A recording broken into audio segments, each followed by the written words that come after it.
How do rappers like hear these beats and everything? You don't know? I'm writing something in my head right now. I'm gonna start spitting. Yeah. Hello? What are we doing? What are we doing? You're Good luck. listening to the only podcast that admits they might know what they are talking about. Sounds like something a guy in a van would tell me. This is We Might Know Sports I love you. Come on. with Kevin, Don't listen to Stefan and his prep rules. Stefan, I don't think they care what you like. and Corey. I hope everyone has a ball. We like sports and we don't care who knows. Where are we at in society today? I feel like I just destroyed my life in general. No for gay Jesus people. There's a no-hitter right now, bottom of the seventh. Oh, never mind. No longer a no-hitter. I will fucking drive to Seattle and give you a hand job. The ceiling is the roof. Let's make it happen. Can I get on this? Say my name right if you're gonna come on this fucking show, dude. I said Sam Darby. Sam Darby for Heisman. Sam Darnold? Darnold, whatever his name is. Ronald. Say his name right if you're on the damn show. Buckle up, buckaroo.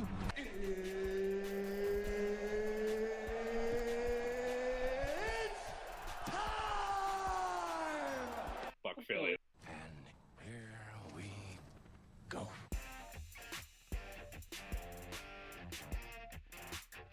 I get so fucking angry every time I hear that. There's no need to. Episode 83. We might know sports. I think we're divisible by only 83 and 1. I don't think there's any other number. That makes us a prime number. So we might just have to squash that bit. So this is our prime episode. This is it. Prime. Yeah, prime. That's what I was trying to think of. I was trying to remember what the hell those were called. Prime numbers. Hopefully you guys like the episode. If you don't, I might just swing my dick or something. Wow. It's going to be quite the episode then. I don't have that kind of money to be swinging my dick around, but... No. You guys can't see. We quoted Randy Moss this episode. Next time I might shake my dick. That is a real quote. As he scoffs at paying a $10,000 fine. Must be nice. Yeah. I mean, I'll never have that lifestyle, but in my dreams, It's I also- dream about it. That's the infamous straight cash only interview. I do pay for some things straight cash. Only. No, homie, Oh. just straight cash. So we're paying a little homage to Randy Moss, one of possibly the greatest wide receivers of all time. This is part 2 of our however many part series we're going to go with here. Probably three. I would just do Probably just 3-part series. I mean, there's only so much you can cover. I was thinking about doing like offensive tackles or something, but I mean, if you guys want to stop at 3, we'll stop at 3. I mean, So you were thinking about doing a 26-part, 13 on each? no, that's too much. Half a year? Right. Jesus. After offensive tackle, there's nothing left. True. So Fullback? Defensive lineman. Mike Allstott, that's it, hands down. We don't even have to do anything. Daryl Johnson? The Ooh. Moose? I don't even know who that is. Never heard of the guy. Do you know football? Not really. That's why we're going to talk about it. What about cornerbacks? Ooh. Corners? Corners? Yeah. I think we both thought he said Mhm. quarterback. I mean, that one's kind of self-explanatory. Champ's the champ. It's over. Whoa. Whoa. Who's the champ? Champ Bailey. Champ. It's the champ. I don't know about that. Revis Island? Can't beat the champ. The champ is here. Yeah, the champ. Like, how did his parents know? Like, I'm just going to name this guy Champ. He's going to succeed in life. Did he win a championship?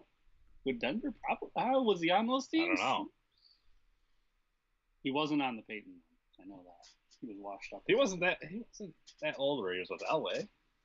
So he was right in the middle of not good Yeah. Denver teams. I think he just never won one. So really his name went to waste. Part 2 of our 3-part series is going to focus on wide receivers. Great wide receivers, mostly. I think you can make a strong argument that we may have the greatest wide receiver Of all time? No, I'm not going to go that far. No? No. Yeah. Quick. Yeah, I think you are very mistaken on that one. You could have a receiver though in this. I mean, these are pace. yeah. There's some careers that are yet to be finished. So, I mean, but but at the same time, it's like you guys with Jordan. Like you guys won't even like even if somebody's on pace to like even compete with Jordan, you guys are like, no, Jordan's greatest ever. There is no competition. I rescinded a little bit on that later after I thought about it. I feel like if LeBron wins with the Lakers, it opens up the conversation again. It's hard, like you said when we were arguing it. It's hard when you're arguing players that are still playing. Right. I'd rather argue it when he's done. Yeah. Like I can firmly say no. Kobe and Tim Duncan are not better than Michael Jordan. Right. They never surpassed. Right. They're great, but they didn't do it. LeBron has yet to be determined. I agree. I won't. I just like to say LeBron's the GOAT just because he is. But it remains to be seen about of all time, the GOAT of all time. Does that even make sense? No. The greatest of all time of all time. When we talk about the NBA, I'm going to go out on a limb and say he's not the best player in the league this year. Ooh. Okay. Anyways, we're never gonna get to that conversation because that's just blasphemous. Yeah. I don't know why you would even say that. I think Kevin definitely has ended his argument about LeBron even coming close to GOAT. Yeah, he doesn't think he can sniff him. Too many losses in the finals for Kevin. Yep. That's okay because Kevin's not the GOAT of this podcast either. So. Look at that look. That's a Jordan competitive look. Jordan in the finals. I'm taking those hosting duties back, and here we go. We still love you, though. That's what they always say. You were good once, not anymore. So we got the wide receivers. We're gonna do a lot of talking about them. We got Bracket Boys coming back. To determine our greatest receiver of the 2000s. Greatest receiver of the 2000s, yep. We're going to talk a little bit about NASCAR. My quick 1-minute review. Quick one. Spoiler alert. Competition's getting tighter. It's getting tighter. For second place, maybe. That's what she said. I could only hope. PGA Championship, maybe? A little talk? That was interesting. And we'll talk about the new champion there. Spoiler alert. Guess who came in second? Big Brother, as always, my favorite topic, will come in at some point. I think Stefan has mathematically been eliminated from Big Brother. I hope I've been mathematically eliminated. Spoiler. If I have it, I will mathematically eliminate myself. I have no interest in it. Well, I do like watching it, actually. I was going to say, you've been pretty in tune. I don't like fantasy things where I don't have really control of them. We picked people that we knew nothing about. It was just random guesses. Sorry, but I mean, you could say you had some sort of strategy going into this all you want, but you guys know it's all pure luck. Well, actually, people can put it on it's all pure luck. There's nothing you could do about that. I mean, Corey and I knew who to avoid, with Bailey and historically, we know who doesn't make it. Just because you guys are racist and. It's not racist if it's okay, true. sorry, you guys aren't, but the show is racist. Okay. America might. America's racist. America. It's not even America, though. They're not voting them off. It's the people on the show that are voting them off. Well, they're from all over America. I mean, I don't want to get too far into it. Yeah, we don't have to get into that. The whole show is rigged. But regardless, let's talk about the more important stuff. Yeah, let's get to this receiver talk. I'm interested. So, last year, we had about 13 wide receivers, 1,000 yards or more. Which was interesting because in the 5 years prior was all well above that. And you're thinking with the way that the league is, it's a pass heavy league. We all know Mhm. that. It's that's just the way the league is right now. So And I think it even shows in our previous segment where running backs, we're not getting as many 1,000-yard running backs because everybody's just going to the air. It's all passing. that's why when And we running back by committee, I guess, too. So that kind of factors in. But when we dive into it, I'll be curious what your theories are on why in 2016, 23 people did it, 2015, 22, 2014, 21, 2013, 23, 2012, 19, but just last year only 13 did yeah, it. Is that because quarterback play has become not good? How many top tier quarterbacks do we have? 3? I mean, Breeze, Brady, you're Rodgers? talking about like elite quarterbacks, Right. Which we'll get into in the third and final installment of this. But that has a direct effect on the wide receivers. Exactly. Obvious, Right. Yeah, I mean, I'm they just saying. can't get their I'm yards just saying without that's somebody why you're throwing the only ball to them. seeing, I think, because I think quarterback play in this era, well, this current, as we're moving in, is not great. But I mean, I think there's more than enough capable quarterbacks. I mean, you have fucking what's his face there, Josh McCown, just vomit. I'm surprised that what's his face didn't make it 1,000 yards. Robbie. Dude was balling out last year. Then Josh McCown got hurt.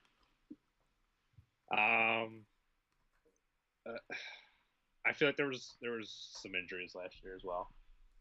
You got Odell going down. Yeah. Des Bryant was, usually a top receiver, but he wasn't on there. But I mean, you had some quarterbacks go down too. A couple near misses. For people wondering, Robbie Anderson was in the 900s. Juju was in the 900s.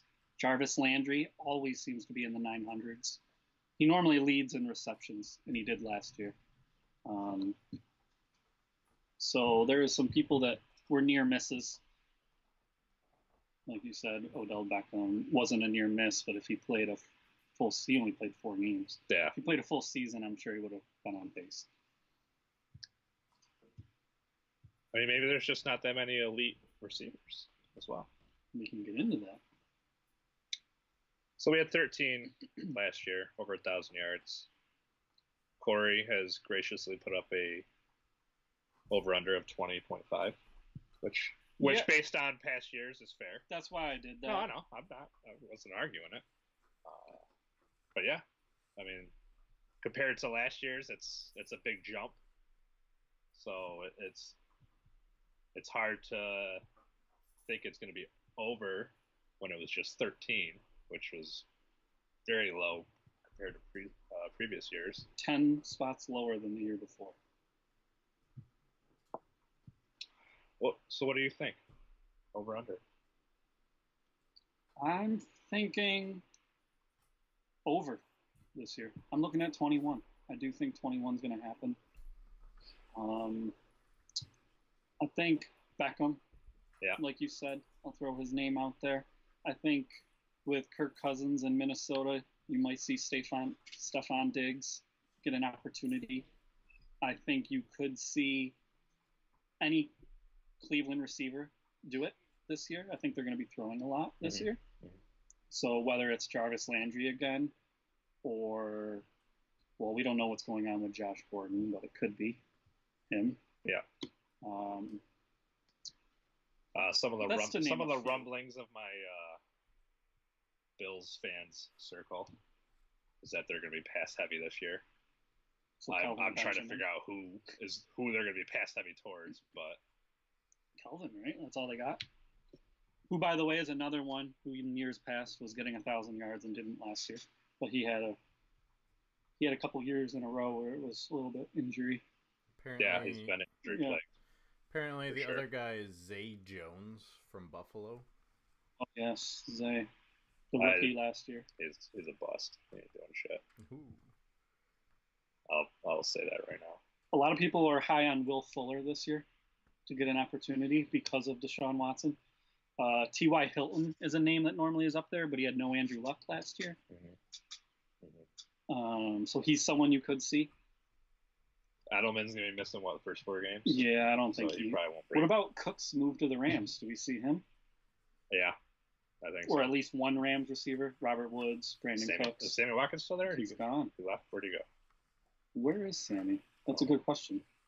Sammy's not on the Rams. Sammy Watkins, who you're looking for? Yeah. Kansas City. Kansas City. Who has no quarterback. Ooh. No Anderson faith in... this year. Oh, he'll get it. If Josh McCown's still at the helm, he's got it. You Who's put any of those Alex other bums Smith up there, got probably in Washington? not going to get it. With Who's got Washington? What do you say about Washington? Who's Alex Smith got in Washington? Jameson, Crowder. Right.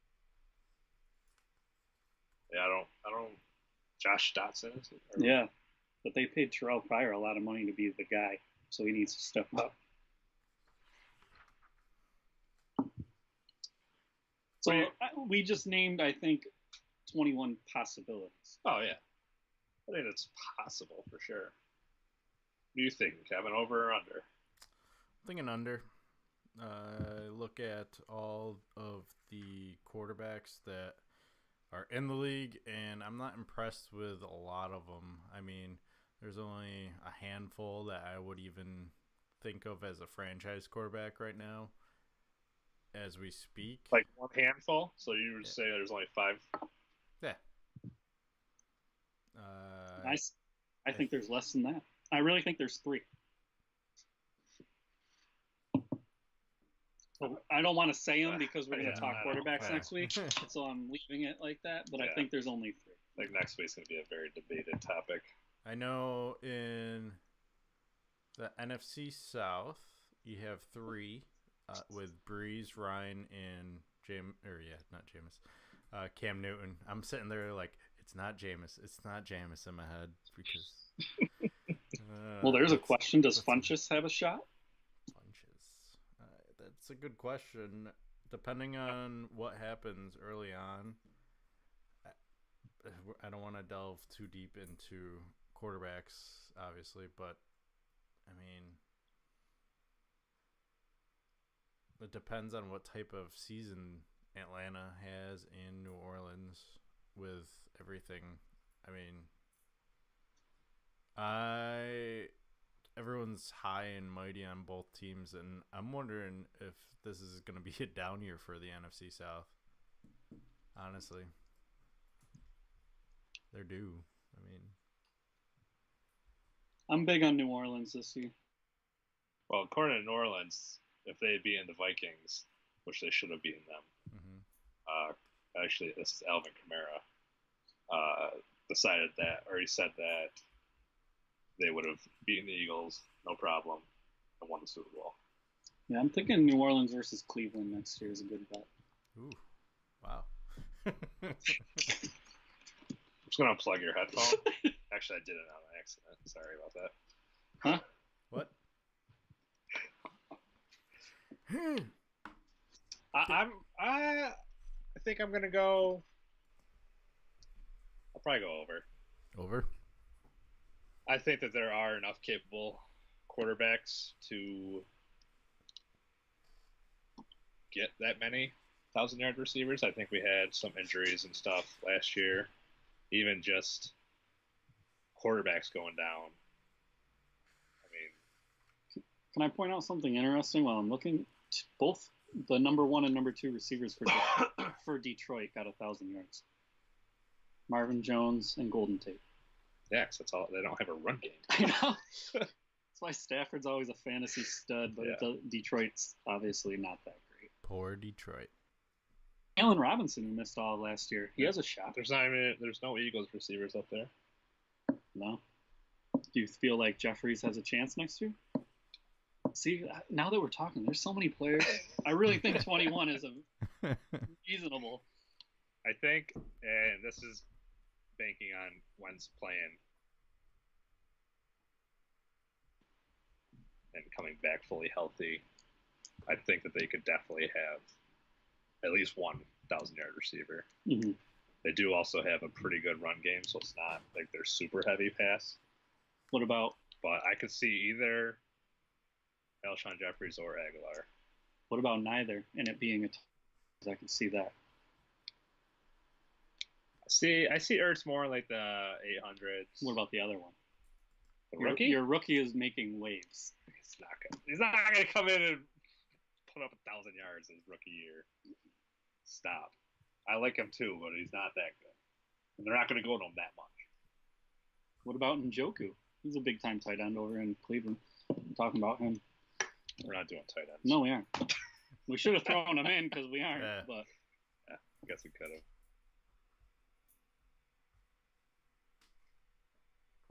so I you mean, want to? Sorry, I didn't mean to cut you off. Do we all probably think the same person possibly to win the receiving title? He is Probably not. No, actually, I don't think so. I don't think we all do. I was 'Cause gonna actually, say I'm not picking the favorite.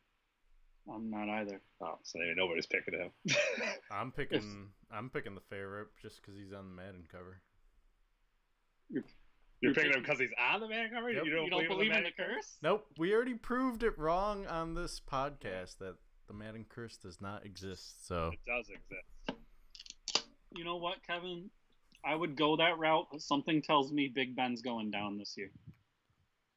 wow, bold statement.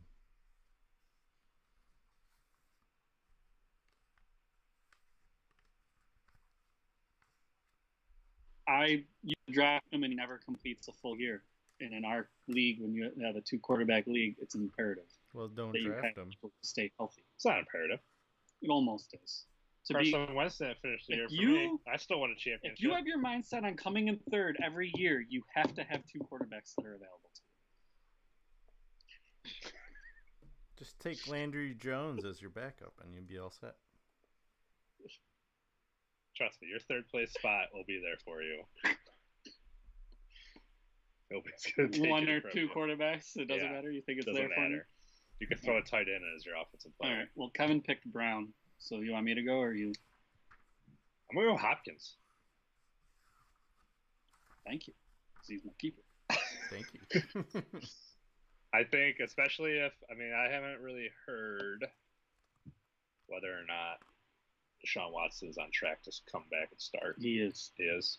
He's on track to start. Everyone is obviously a little curious about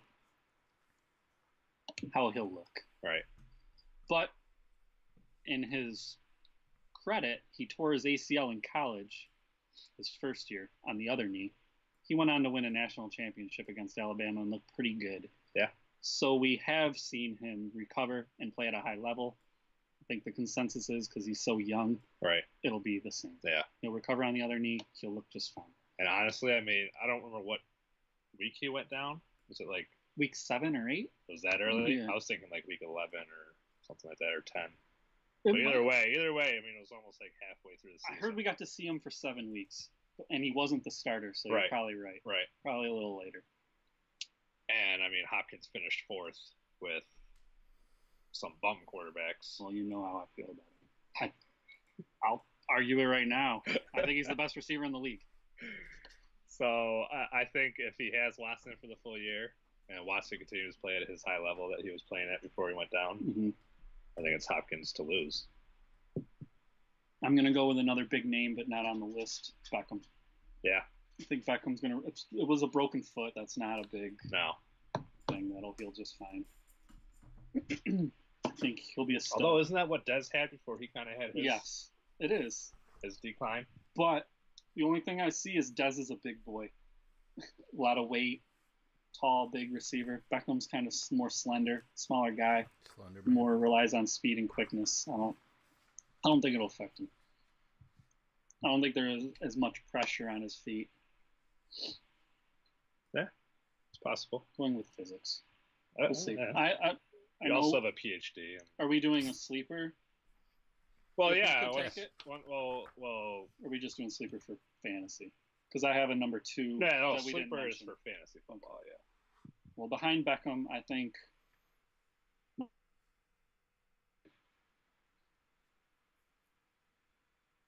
I think Michael Thomas is overrated, but that's just me. But he is solid, obviously. His rookie year, he got 1,000. Okay, that's all they were doing was throwing. In New Orleans. Sorry, his second year. It's his second year. He got 1,000 both years. Stat check this man, please. He got 1,000 both years. Who am I looking up? Michael Thomas's career stats. He's played 2 years because he's the same as Zeke. They were both on Ohio State together. Who was your biggest challenger to Brown. Antonio Brown? Hold on. Kevin. One thing at a time. I can only fact check so quickly here. Michael Thomas That was had. just bullshit anyway. But Michael Thomas had 1,100 yards. What am I fact checking for? Did he do it both years? Yeah. 1,000? He had 1,100 his first year and 1,200 last year. Thank you. So I'm expecting 1,300 and him to be gunning for the top. it's not going to get the top spot with 1,300. He won't. I'm said gunning for it. We'll be right there. No. All right, my sleeper pick's going to be Jarvis Landry. I'm expecting high things from Cleveland, and I feel like if Tyrod Taylor doesn't do anything, Baker Mayfield will. So You were impressed with his preseason debut? no, I didn't really pay attention. I just believe in Baker. Okay. I've been watching Hard Knocks, so Oh, I gotta watch it. I watched it this past week, and it was a good episode. Who are they kind of following around the most? Baker, Myles Garrett, Jarvis. They mainly in this episode followed the head coach. Oh, Hugh? Yeah, because he lost his brother and his mom in like 2 Yeah. weeks. So we'll see what happens from there. They also had Baker and how he had to buy the RV for the quarterbacks. So the quarterbacks have their own RV. And what else happened? Oh, I liked at one of the practices, the first practice actually, Baker showed up and Hugh pulled him aside and he goes, "What time did you get here?" He's like, "I'm sorry, I was a little late." He's like, "That I don't even care. What time do you plan on being here every day?" And he goes, 2 hours before practice starts. He's like, "What time did number 5 get here?" He didn't even call Tyrod Taylor by name. He just goes, "What time did number 5 get here?" He goes, "He was the first one here." "Well, why was that?" "He was doing his own little thing." "Well, when are you going to start doing your own little thing?" So, yeah, I just love, I think I missed out a lot from not watching Hard Knocks before last year, but I'm definitely a fan of seeing some of these things. I Even- was a fan too. Yeah, I feel I've never actually watched it. I can't remember who last year was. Tampa. Last one I watched was the Texans. Tampa. I didn't That's watch when you Tampa. started watching, right? Yeah, Kevin? that's when I Yeah. started watching. I was like, oh, I that'd be missed cool. Tampa. I've only missed 1 year, actually. I missed last year. Yeah, I see how it is. See, I feel like I would get pulled in if it was like the Eagles, and I'd be like, oh, then I'd probably get hooked, and then I'd be watching it. But I just gotta just sit down and watch it. Fuck it. It's good. Well, Hard Knocks started with the Cowboys, right? The Cowboys are the Jets. All right. I think it was the Jets. Man, I think it was the Jets. there was a fact check around here. Jeez. But it's definitely I just watched episode 1 right before we met for the beginning of the podcast, and then that was the other thing. So Ryan Nassib's brother Carl is on the Browns for Like as a quarterback? no, he's a lineman, I believe, a defensive lineman. Oh. And he's sitting there giving financial advice to all the other guys. He's like, just save 1% every month. After 12 months or 10 years, he was basically a financial broker, and it was like, what the? However, he was dropping fuck, dumb it, or just a ton of expletives, and he apparently got a call from his grandma this week. Oh, boy. Said profanity lace. So So, moving on, who do we think's the fantasy receiver to take this year? If you had first pick. Hopkins? Yeah. I think though, I mean, it also Keenan Allen. depends. Yeah, it also depends on who you have for a quarterback. If you have the good quarterback, you want to try and pair them up with their best receiver, like me with Breeze. So, if you have Rodgers, you want Adams? Yeah. I've done that strategy in the past. It hasn't always. I was going to say Matthew Berry doesn't actually agree on that. I'm not saying he's the right end all be all. I used to because I agree with it. I like it. I used to always try to do that. Yeah. I either try and get a running back or a receiver. It feels that way. But the only problem with it, the backfire part, is if they have a week where they're not good, then there's two players right there. Where if you had a quarterback, wide receiver, different teams, you still have a chance of that wide receiver going off or that quarterback going off and the other guy putting up a dud. That's Matthew Berry's point. Yeah. But the time that they do go off, you're blowing the team out. And he said it's a mind thing. Like, you think it's happening. He goes, let's say you have Aaron Rodgers and Devontae Adams, and they both happen to get touchdowns that week. He goes, it's no different than if you had Aaron Rodgers and DeAndre Hopkins. Chances are DeAndre Hopkins is going to get a touchdown that week, too. You just don't see it pop up on your team at the same time. Right. You don't see that big jump. Yeah. But I like that feeling. It's the same thing, but it's not. It doesn't feel like it. It just feels nice when you get those double points and your score just skyrockets. Your projected score flies up. You're like, yeah, let's fucking go. Yeah. Take it over. And then, like, you don't do anything for the rest of the game, and then the other team just slowly catches up and just passes you. And it's just like, oh, never mind. That didn't work out so well. Yeah, no, I think Hopkins. With Allen as your sleeper? Is that what you're saying? I think I'm going to go. I like Keenan Allen, and I've always liked him. I just don't like how injury prone he is. But I think was he healthy all last year? Yeah, came in third. So your point is kind of proven when healthy. Right.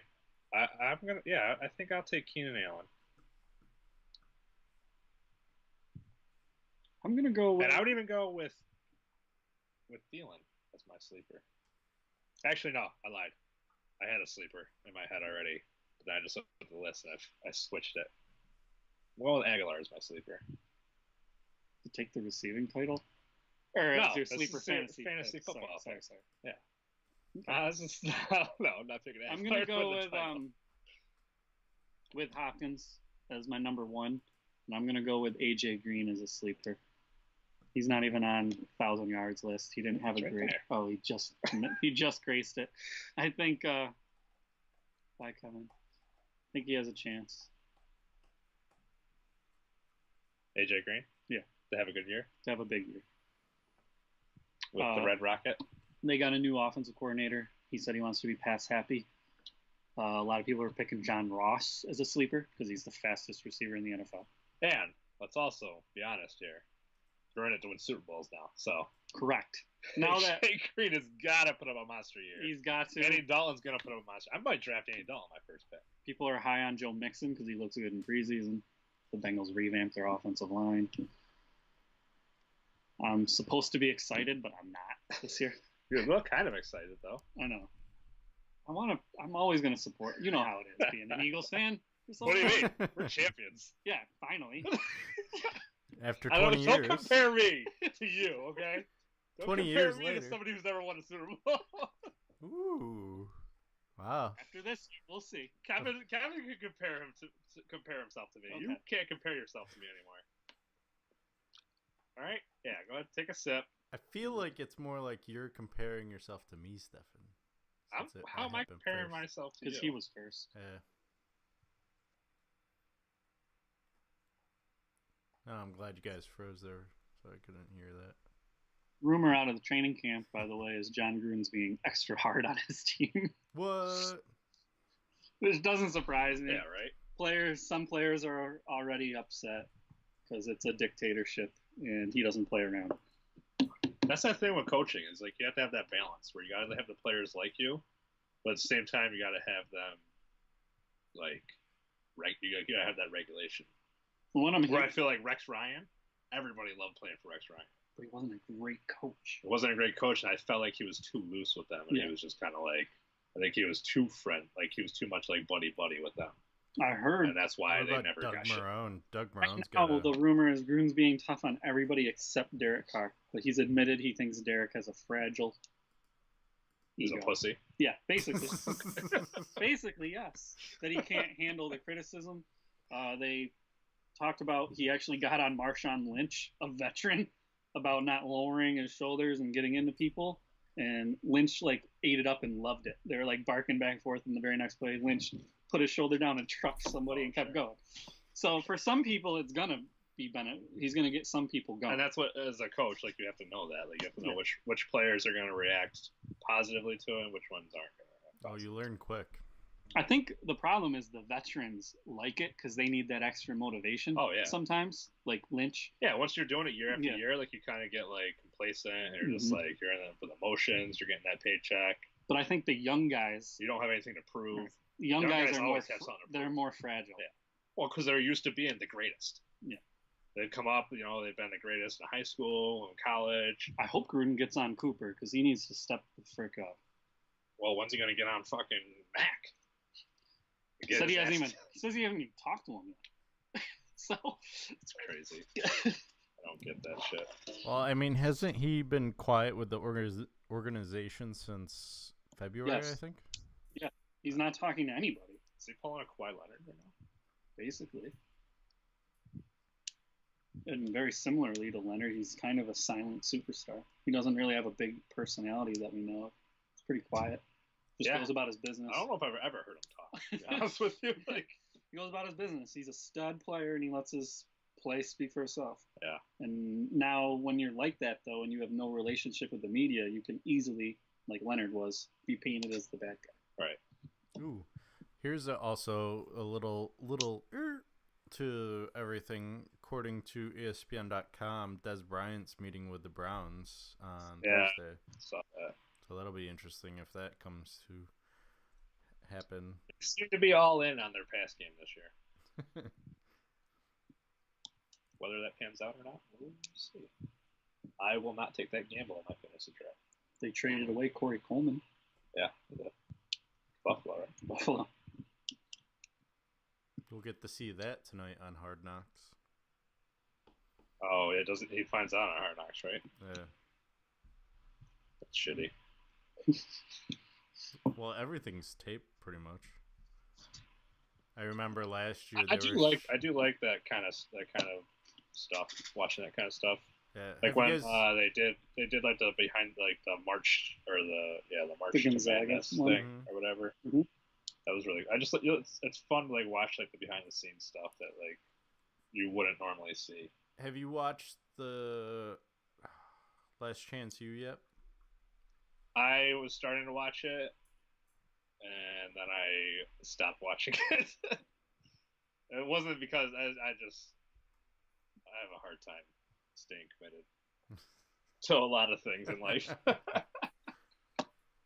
Should we move on to the bracket? Bracket boys? Bracket boys? Bracket boys. Got another fantastic bracket. I didn't even have to put this one together. That was nice.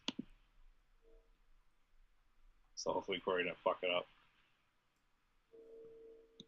It's that time. Choo choo. Got a good bracket here. Thanks. It's pretty similar to the last week's bracket. Different color. It's like someone copied and pasted it. Did you change the color? No, didn't change the color. Why would I do that? Too complicated. Corey knows the basics. The bare basics about. Now, did you right click or did you Control C? I right clicked. Yeah. Oh boy. So we got 2 play-in games as we have the past couple brackets. For the 16 seeds. Couple of more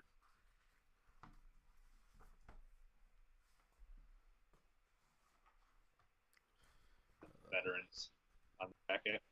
Figured we'd do it the same way. I'll have you and Kevin vote on it, and I'll be the breaker because I'll read off the stats. Yeah. Okay. Fair. You ready, Kevin? Got my notes going. Okay. Julio Jones, 9,054 yards. 5-time Pro Bowler. 1 reception title. 1 receiving yards title. Same year? I don't know. Don't stats you got here. Don't complicate things. 43 touchdowns in 7 seasons. He's not a big touchdown guy. Not a big touchdown guy at all. If you Anyone look, who's I think he had 3 last year. yeah, anyone who's drafted him knows that he's a I yardage. drafted him. I know. He's a yardage guy. 7 seasons. I can 9 tell you right thousand. now, I'm not voting for him either because of that reason. Well, we'll get to DeAndre Hopkins. He's the bottom of the barrel. Only 5,865 yards, but he's only played 5 seasons. 2-time Pro Bowler, 1-time receiving touchdowns leader last year, 2017. You want to know about years? How many touchdowns do you have? 36 last year? Yeah. I don't know, 17. 36 total touchdowns. This was the most interesting stat, I thought. Out of all our receivers, he is the only one to begin his career with all 800 or more yards receiving. So he's on pace to be a stud if he stays healthy. Yeah, I would say so. That being said, I'm going to throw one other argument in there. If you compare who is throwing to these receivers, I feel like DeAndre Hopkins has had, for the most part, garbage throwing to him. Tom Savage, Brian Hoyer. Before them, I can't even. Oh, Osweiler. Yeah. Yeah. Matt Shaw, maybe? I don't even know. That would have been too far back. Not until Deshaun Watson did we see someone good. Yeah. But still putting up numbers. Still putting up big numbers. And realistically, he's probably been like. So, I mean, Andre Johnson was gone. Mm-hmm. I think Andre Johnson was gone before he even. Wasn't his he got rookie drafted. year? Yeah, I think Andre. I don't think they ever played together. Okay. I could be wrong. I don't think they ever played together. Because I'm pretty sure they just went from one great wide receiver to another one. Receiver, yeah. But so that's my argument, and that I mean Matt Ryan. Yeah, he's choked, and in some years he doesn't look so great, but I would put him far above all those quarterbacks except even Watson. He's better. I mean, at this point we don't know enough. Right, we don't know Watson yet. Watson could be RG3, right? Or he just falls off the face of the earth. Never know. That's my argument. I'm picking on DeAndre Hopkins. I think the dude's a stud. Eye test. DeAndre Hopkins. I don't think he. I think he's the NFL's best kept secret. The ball doesn't even have to hit his hands. The ball can be way out of his reach, and somehow he's like Inspector Gadget. Fucking reaches out and still snags it out of the air. Catch last year that was up for the best catch with Antonio Brown as well, where he just tipped it up over the defender to himself. Brown did a similar thing going down the sideline. He ended up winning best catch of the year, where he tipped it up, bobbled it, caught it, took it down, took it to the house. He's a bitch. So you went Hopkins. Kevin, who you got? Julio.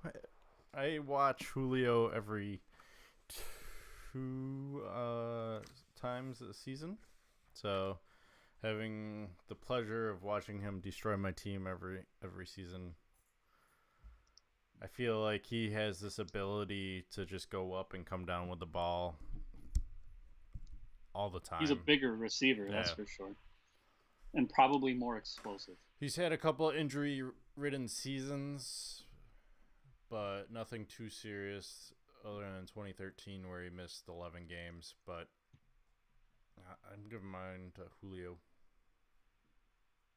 He's getting about 6 touchdowns a year, 7 touchdowns a year for Hopkins. Very similar in that. Hopkins' big year touchdown-wise was last year, but he had Watson. That threw his stats up. That's tough. This is two of the greatest in the game right now. Yeah, probably 2 of the top 3.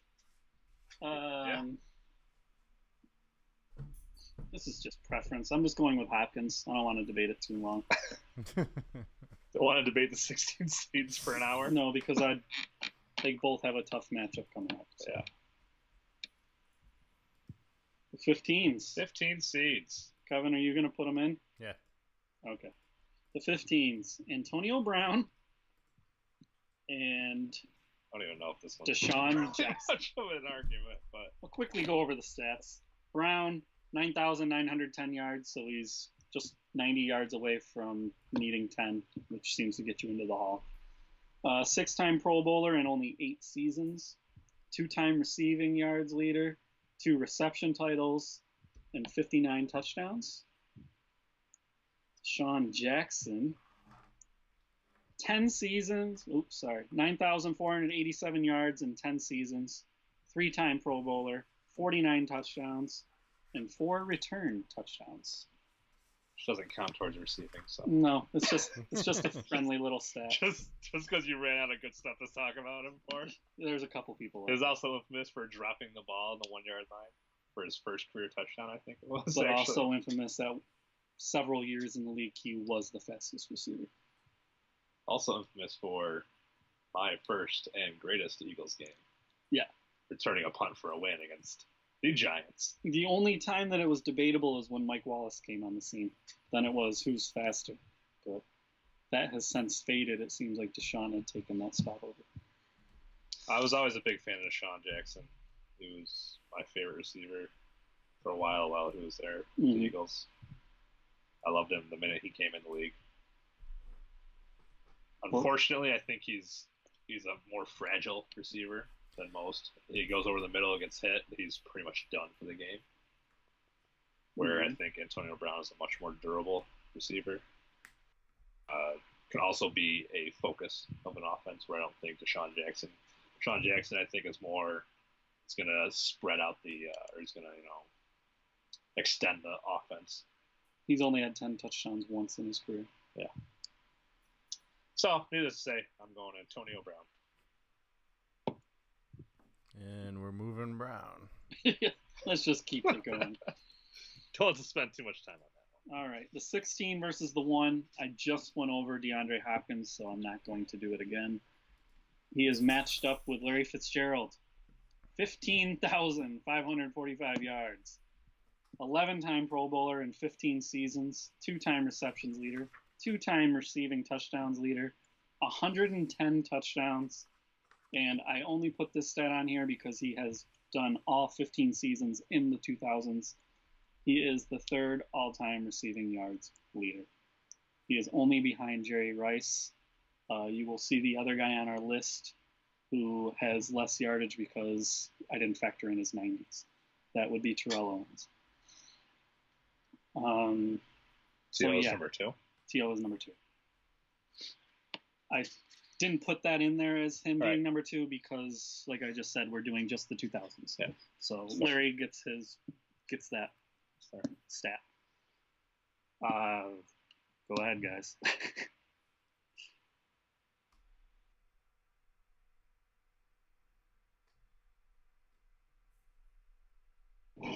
My argument here, I'm a big fan of Larry Fitzgerald. I think he is and was one of the greatest, still one of the greatest receivers. But I think if you look at DeAndre Hopkins' numbers and you pan that out for 15 seasons, he's already at 5,000 yards. He needs 10,000 more. So that puts him, 10 more seasons. That's a lot of seasons. That's how many seasons Larry Fitzgerald played. I know, but okay. I'm saying if you do the same amount of seasons. I'm trying to compare. The floor is yours. Well, obviously it wasn't. You were trying to take it from me. I'm backing off. I'm getting off the floor. Dance away. I'm dancing. Dance right into the sky. DeAndre Hopkins will probably end up with about 15,000. Maybe a little more. He's going to have more receiving touchdowns leaders because the dude's a receiving touchdown monster. Just this past year. He's going to end up with about 105, 110 touchdowns, which compares to what Larry Fitzgerald has. And will more than likely surpass Larry Fitzgerald as all-time receiving. I don't know if he'll pass the other 2 greats in that list, but for that reason, the other 2 greats in that list. For that reason, I'm going, based on potential, DeAndre Hopkins with the 16/1 upset. Floor is yours, Kevin. Well, after listening to about, 5 minutes of bullshit from Stefan, I'm going with Larry Fitzgerald just because of everything he's done in his career. I'm not basing this off of potential. I'm basing it off of what I've seen, and I've been really impressed with Larry Fitzgerald every year. I've been a little shy. I keep, the last 5 years, keep wanting to pick him in fantasy. And it's like, maybe this is his year. Maybe this is his year. And he just never seems to age. He's like an ageless wonder. I So was looking up his last 2 years, Kevin, because I agree with you to see what he's been doing. Over 1,000 yards and 6 touchdowns each of the past 2 seasons. And those 2 seasons, he was 33 and 34, respectively. He will be 35 this year. That's stud numbers for an elderly wide receiver. T.O. could come in right now and do that. Are you fucking kidding me?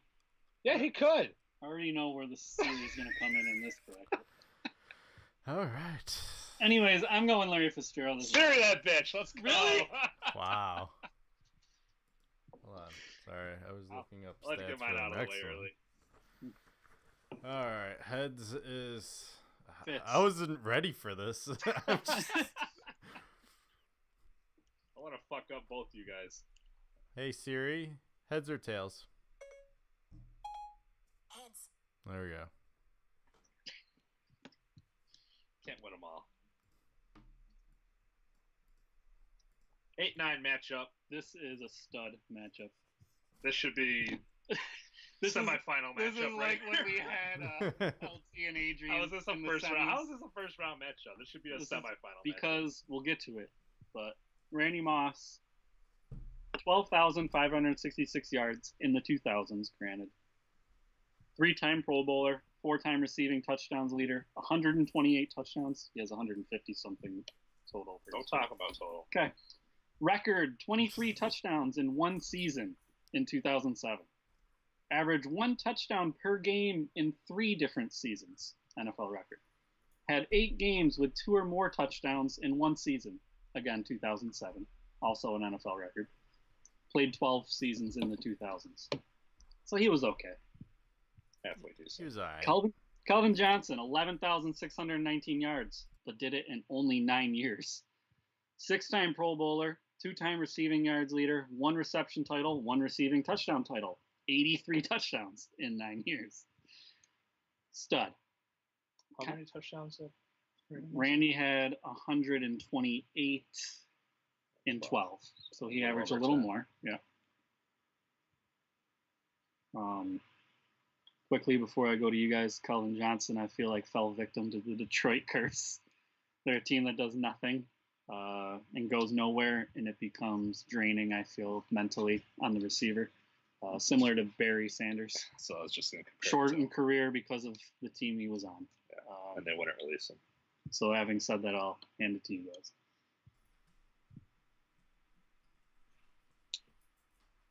This is a tough one. I love both of these receivers very much. Randy Moss is just, I mean, the quote says it all. He's nothing to shake your dick at. One cocky motherfucker. Calvin Johnson, I feel like, was the exact opposite. Yeah, never was really talking shit. You never really heard much out of him. He just went out and fucking did his thing. And Calvin Johnson was kind of like LeBron in the sense when he was coming out of college, he was like the hype job. Yeah. This is the next Jerry Rice. He will live up to it. You got to take him. I think he went number 3 in the draft, and lived up to it, But, I mean, which is tough Randy to do. Moss went high too. There. Yeah. But he was more like the phenom. He could be this, but he might be a bust. Where Calvin, it was supposed to be the sure thing, and he delivered for the most part. It's the hard one for me. But when your nickname is Megatron, I'm going Megatron. Wow. The Meg. I feel like if he was on a different team, once again, based off potential. Not impressed with the touchdown statistics of Randy Moss. I mean, but he did. But he had Tom Brady. Yeah. that year. Yeah. Yeah, I was gonna say. Dante Culpepper for a while, who was a pretty solid at He that time. was. What do you think, Kev? I'm torn because, I mean, Randy Moss is the reason why I won my only Super Bowl ever in fantasy football. Back in 2007. Him and Tom Brady, the connection. Long time ago. 10 years ago. 11. Going on 11. Do you remember what it feels like? About as current as how it feels like to win a Super Bowl for me. My team, I should say. Heck, at this point, it feels like 11 years ago I won a Golden Thumb. It's been that long on one of those. I mean, When was the last time you won a Golden Thumb? that would be Now that we talk about it, when was the last time you won a Golden? What's the last Golden Thumb you got? college basketball regular season. Oh, It's not even a playoff. Not even the playoffs. Not even the conference So tournament. we're talking February. Yeah, Are we gonna make it a full year without you winning a Golden Thumb? probably. Everything starts out so great and then just tanks. But more on that in a little bit. Right now, I think just based off of the eye test, I would have, if I was to draft one of these two in like a real football team, not fantasy wise, I would go with Kelvin just because of what he did on the field and in what way with a decent quarterback. If he had a decent quarterback and not a poor Lions guy, I mean, he didn't have Stafford for that long. I only like half his career, if that. I think we've discussed this before. Yeah, I'm sure we did. All right, go ahead and Siri that bitch. Ooh. I mean, he had John Kitna his first year. John Kitna. Not happy with Kevin Johnson. Randy Moss, my guy. Hey Siri, Because he swings his dick. heads or tails? Ooh, there it is. There it is. Calvin, moving on. Last time I didn't even use it, so I might as well. 2 series in a row. Jeez. 5-12 upset, maybe? Anquan Bolden versus Chad Ochocinco. Anquan Bolden. Surprise, surprise, 13,779 yards in 15 seasons. Also has played a long time. Yeah. Super Bowl champion. Holds some weight. 3-time Pro Bowler, 82 touchdowns. The fastest ever to 500 receptions. 80 games. I will do a side note. Odell Beckham has been the fastest to 100, 200, 300. Probably will end up being the fastest to 500, but has not yet played 80 games. 14th all-time in receiving yards. And that's all I got for Anquan. Pretty good career. Super Bowl champ. I mean, it's tough to deny. And then Chad, 11,059 yards in 11 seasons. Pretty easy math. 1,000 a year. 6-time Pro Bowler. 1-time receiving yards leader. And 67 total touchdowns. Long-time face of the Cincinnati franchise when they were in the shitter. He also played for the Patriots for like a year. Yes. Did not go as successfully as the That's Randy actually Moss the only experiment. other. He played 10 seasons on the Bengals, 1 season on the Pats. I thought he played a season on Miami, but he was actually cut. So that season he didn't play. Oh, I think I saw that. So Yeah. it like shows him on the Dolphins, but he doesn't No, play any games. There's no season, yeah. So that is Chad's career. Floor's yours, boys. I remember when Anquan Bolden broke out. Alongside Larry. Yep. I was like, who the fuck's this guy? I think he put up like 200 yards in a game or something. That's I was when they like- had Kurt Warner, probably. Yeah. And I remember quickly jumping on a free agency, trying to get him. I don't think I got him. I think I drafted him like the following year or something, though. And he was one of those players that, like, you always thought, like, oh, he's probably just going to be one of those receivers, he just kind of one-hit wonder. But he put up a solid career. He 14. I didn't even mention he's actually 14th all-time in receiving. You did mention yards. that. Okay. But, yeah, he put up a solid career. And he was another one of those wide receivers. I don't feel like he was very vocal. I mean, you get the great wide receivers. Like, you got Antonio Brown, Odell Beckham, that just run their mouth. Chad Ochocinco is one of those guys. Randy. Just ran his mouth. Randy Moss, Terrell Owens.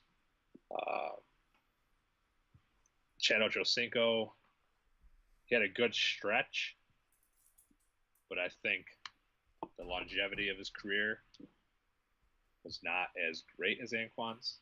I'm going to go Anquan Boldin on this one.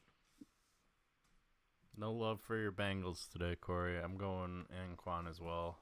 I put him on my list for a reason. It would have been a sweep. I couldn't believe you guys left him off your list. I was basically picking up the leftovers, and he was one I was surprised neither of you put on. He was one. No, I told him I thought there was good leftovers. I actually think the receiving pool is deep. He was one of the guys I considered putting on there. Now that you guys went, being a Bengals fan, I was never a big. I actually like TJ Houshmandzadeh. He just didn't have the longevity that Chad had. Didn't they trade him away too? Or yeah, I just thought TJ was better. Honestly, he was a better. He was like the Bolden. He was quiet. He did his job. Yeah. Put up nice numbers. Chad was the wild one. No one can say his name. Loved his. People loved. Or Chad loved the attention. Andre Johnson, Marvin Harrison, the two quiet studs. 4 versus 13. 4 versus 13. Surprising 13. Yes. Andre Johnson. That's because Andre's numbers are kind of surprising. 14,185 yards in 14 seasons. So I'm not surprised by his numbers at all. Had a long career and put up 1,000 yard per. It's good. Yeah. 7-time Pro Bowler, 50% of the time. He still is. 2-time receiving yards leader, 70 touchdowns. So he averaged about 5 touchdowns a year, not a big touchdown. Another one that wasn't a big touchdown guy, you could argue that's because of his quarterback. I mean, he spent 11 seasons with the Houston Texans. Yeah. Those guys throwing. We're going to give DeAndre Hopkins that. Yeah. That pass, and we have to give Andre Johnson that pass. Yeah. Anyways, big numbers. Didn't have great people throwing to him. The other guy, though, did have a superstar throwing to him. Marvin Harrison, 10,439 yards in the 2000s. 9 seasons. Super Bowl champ. They beat the Bears. 7-time Pro Bowler out of the 9 years. 1-time receiving yards leader, 1-time receiving touchdowns leader, 2-time receptions leader, and 95 touchdowns in 9 seasons. Stud. What a stud. Well, both the receivers that were on that team are on this list. Yeah, so I noticed. Floor's yours. I'm gonna Don't do my same argument of having a bunch of nobodies throwing to you. I mean, you put Andre Johnson on a team with Peyton Manning, the dude probably surpass. I mean, he had 14,000 yards as it is. I mean, you can only imagine what he would have put up if he had actual accurate quarterbacks thrown to him. I don't think I really need much more of an argument. Marvin Harrison, I think, is the product of a great quarterback. I think he was a solid receiver. I'm not saying that he wasn't solid. I'm not saying he wasn't good. But I don't think he was great. I'm going Andre Johnson. Now, with Stefan's argument of how Andre had no quarterback throwing to him, the Colts also had Reggie Wayne during this period too. So it's not like who's number 3 seed, by the way. So I just for that fact, the fact that he was still able to be a primary target, I guess, for Peyton Manning with a solid receiver on this other side. Also Dallas Clark. Dallas Solid Clark. tight end. There you go. I'm going Marvin. Still have like the greatest quarterback ever. Really? The greatest ever. Greatest ever. Second greatest. All right. Third Thank you. greatest, maybe? Second greatest, probably. So are you going Marvin, Kevin? Yeah, I'm going Marvin. Just put him through. All right. You serious too bullshit. early. You You can't. guys give no love to the Houston Texans. No, there is no love. It's all because of their quarterbacks. All right, here's the big one. Bracket's fucked up. That'll get you all riled up. Terrell Owens, 6 seed. Probably should be a -7 seed. He's so good. Versus one of the all-time great Steelers receivers, Hines Ward. Terrell Owens, like I mentioned earlier, he is the second all-time receiving yards leader, but for this specific bracket, we're only doing 2,000s. So he had 12,627 yards in 11 seasons, 6-time Pro Bowler, 3-time receiving touchdowns leader, 123 touchdowns, and twice had the longest receiving touchdown of the season with 91 and 98 yards. That's an NFL record, by the way. Have it twice. Okay.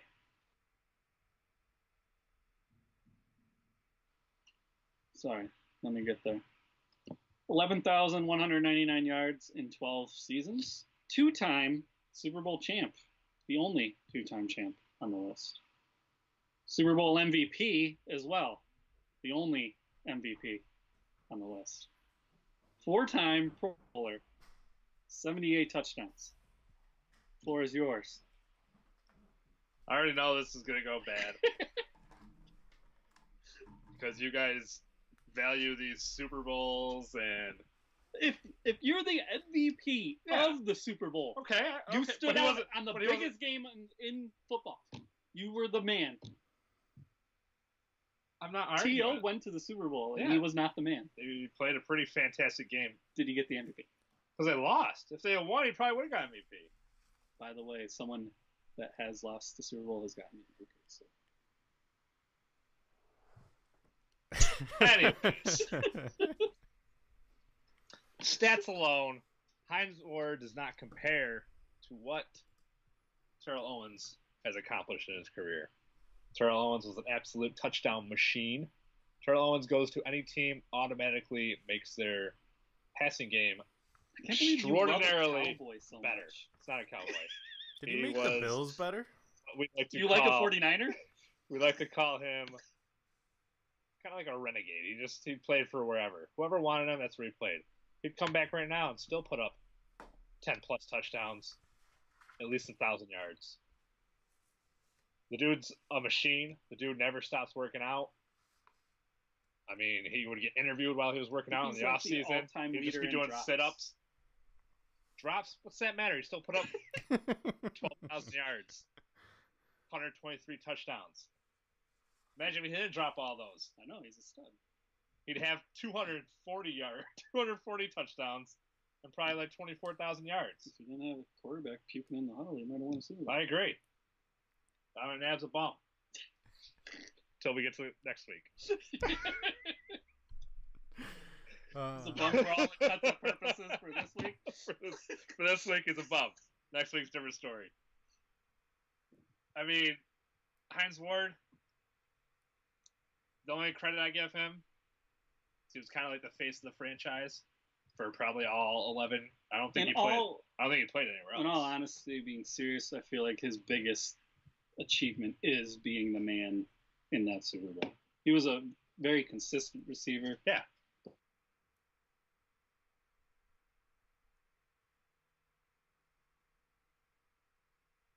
My greatest receiver, not even for a whole career, just in the 2000s. Greatest receivers. You're looking at talent-wise. Hines Ward, like you said, very consistent. But did he give you that extra edge? I don't think so. I think he was reliable. You could always go to him. He was going to make the plays. But you need that big play. and I think that's where Terrell Owens. Well, that's Terrell right. Owens brought that spark to your team. See, I And- disagree. I think Hines Ward was that leader in the locker room that got the guys motivated that haven't been in that situation before. Whereas TO stands for Team Obliterator. What's that Yeah. got to do with being a great receiver? You're just talking about players in general, like talking about receivers. Being the greatest receiver, not being the greatest team motivator. Fuck that's that part, shit. We're That's talking about the greatest receivers, talent-wise, Terrell Owens, hands down. Swear to God, I'll fight both of you right now. I'm not even kidding. I'm not kidding. I will flip something.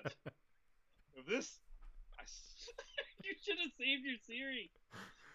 guys, go ahead. Advance Hines Ward, so you're gonna do it. Hines Ward, it is. No, I'm picking TO. Yeah, kind of figured. Yeah. I was just throwing that bait out for you, Hines Ward Corey. had one great achievement. I mean, besides consistency and being an all-time great, but his highlight was winning that Super Bowl and being the MVP of that game. Whereas T.O., if he was on Pittsburgh, he probably would have been in that same situation. T.O.'s a piece of shit. We all know that. There's no arguing that. He's a piece of shit. He's a douchebag. But the dude had talent. Only anybody can Top argue that. 5 all-time talent. Nobody can Hines argue Ward. how talented that guy was. That's why I'm doing it. Unfortunately, that talent went to his head, and he thought that he was just, his shit didn't stink, and he could do whatever the fuck he wanted, and that bit him in the ass at the end of the day. So. You know what? Why not? Hey Siri, There it is. heads or tails?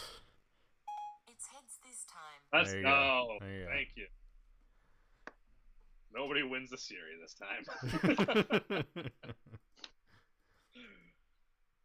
Oh, man. I've never had to argue so much for somebody I really don't care that much for. Now, to be fair, with this now over, Hines Ward was a real motivator for his team during those years when Ben Roethlisberger was a rookie. So. Hines Ward was the leader. Let's Yeah. get that right. Ben was young. Mhm. He was just coming in. Hines was the captain of that team.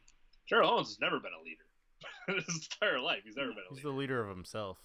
He cries for Tony Romo, though. Yeah, he does cry for Tony Romo. That's his quarterback. That's my That's my quarterback.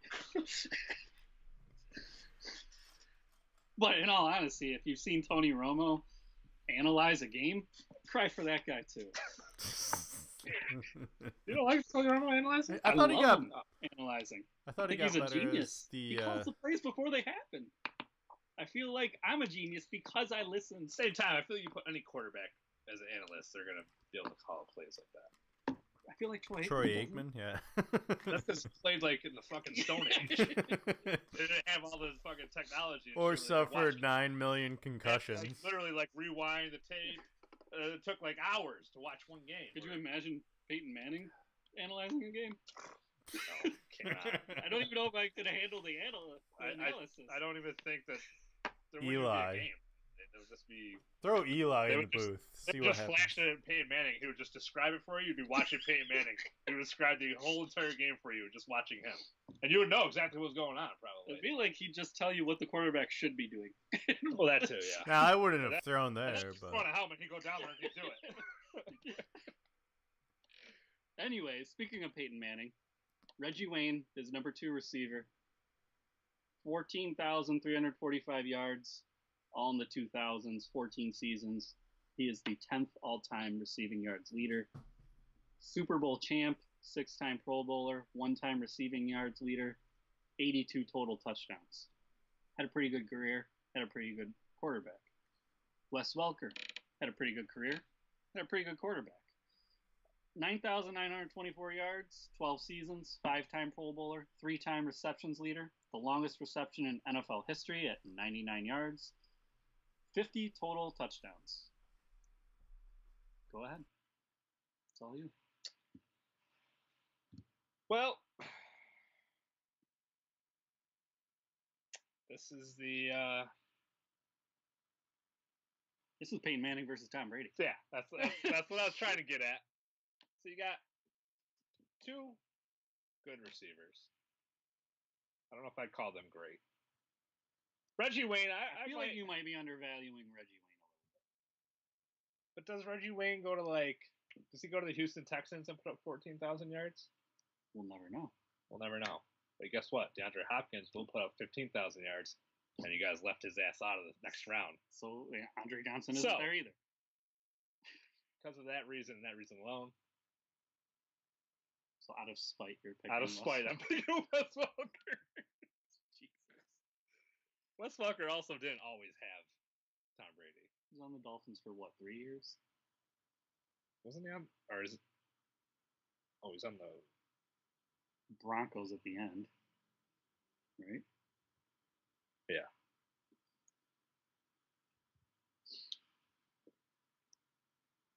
Yeah, well, Wes Welker. One of the greatest little guys to be a receiver.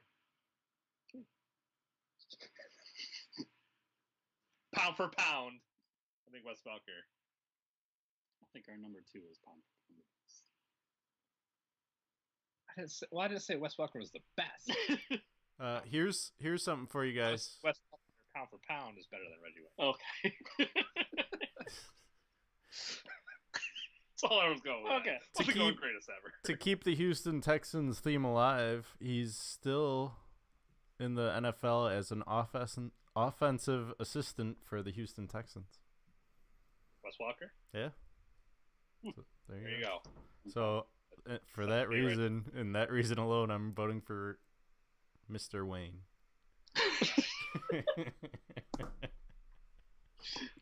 I'm going with Batman too. Put in Bruce Reggie Wayne. White. Moving on. All right, Torrey There's Holt. a couple of receivers that probably nobody really thinks of. These two right here? Yeah. Yeah. Torrey Holt had a really good career. 12,594 yards in 10 years. Also a Super Bowl champion. 7-time Pro Bowler. 7 out of 10 seasons. Impressive.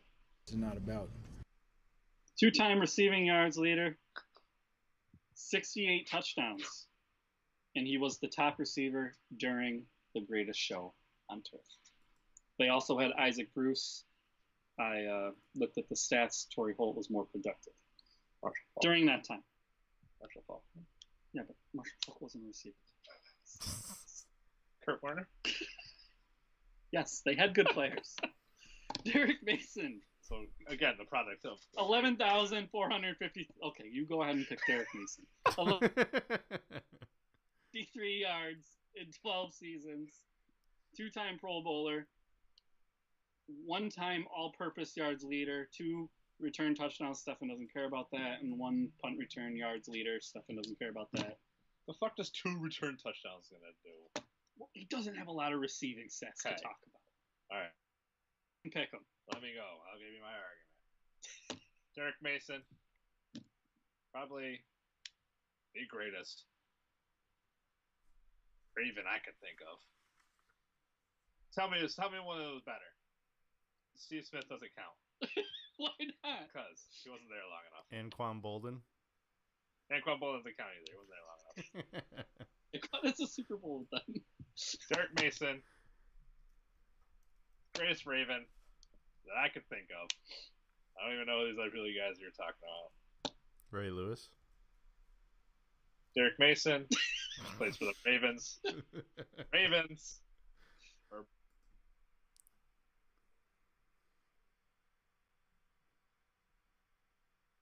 In case you guys didn't remember. For that reason and that reason alone, Derek Mason. The Rams won a Super Bowl too.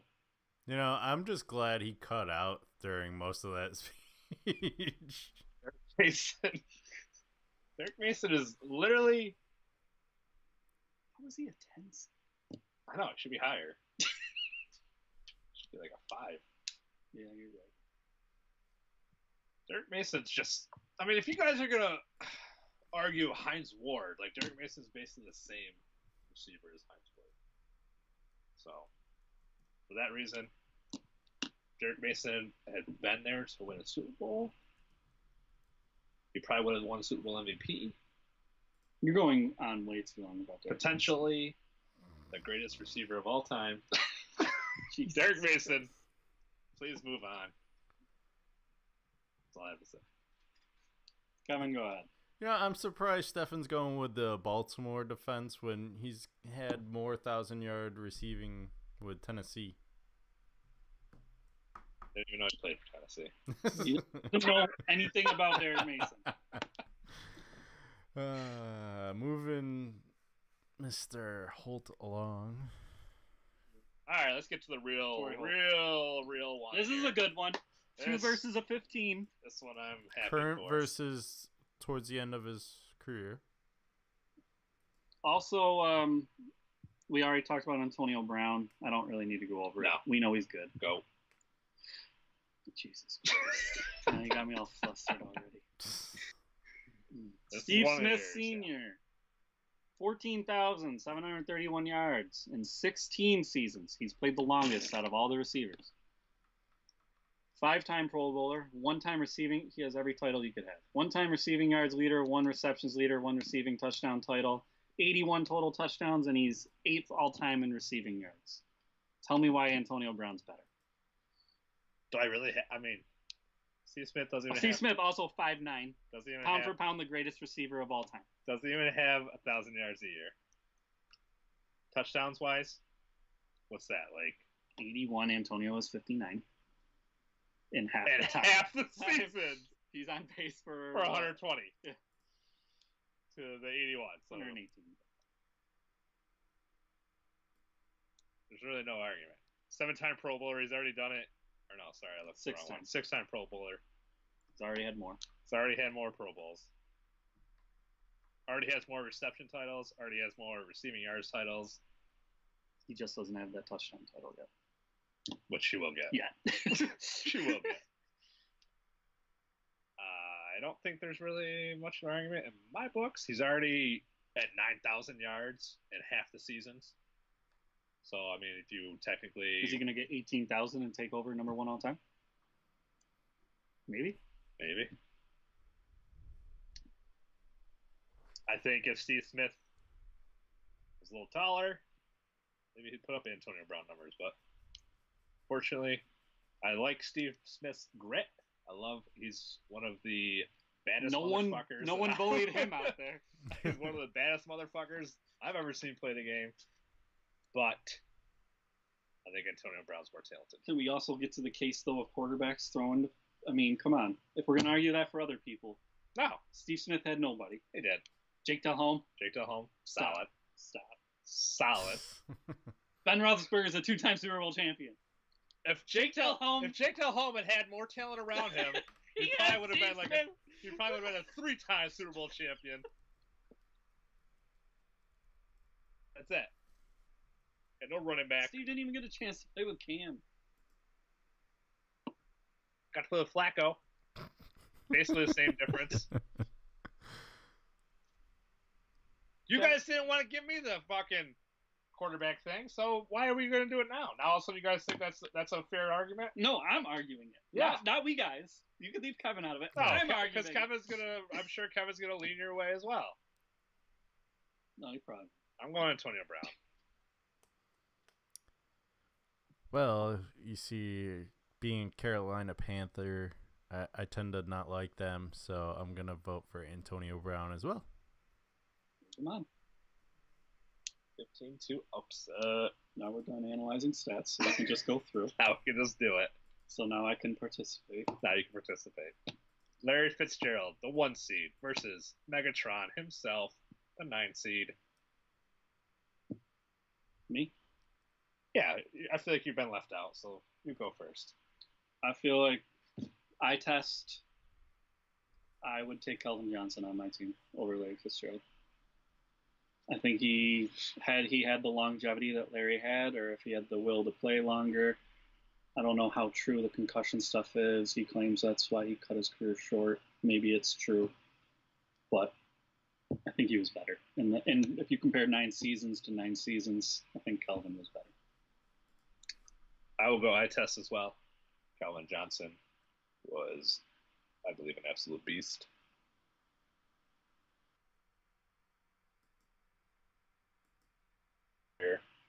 Much like Barry Sanders, if Barry Sanders was able to play out his whole career, would have been probably 2 of the greatest players of all time. Okay, Megatron. Megatron, moving on. What were you going to say, Kevin? I was going to pick Larry. I figured. It's not unanimous. But Well, Kevin, you get to go first on this one. with Anquan versus Marvin, I'm gonna let my biases go away. Not really. And I just think Marvin Harrison was a stud as a receiver. Granted, he had Peyton Manning throwing to him. But needless to say, you got to be able to catch the ball. He was always dependable, and that's what I think I look for in a receiver, Mr. Dependability. And I don't know. I feel like Anquan, who also had someone on his other side. And this is tough. I don't know. I'm going Marvin Harrison. Let's put biases in. Going based off of who I would have drafted. I would have drafted Anquan Bolden. I would have drafted Marvin Harrison. Come on. That one's a really close one, in my opinion. They're pretty even. That's a tough 5-13. 9. Oh, yeah, 5-13 there. All right, go ahead, Stephen. One of, if not the GOAT, T.O. Ooh, here, I got that sound clip. Versus Quarterback.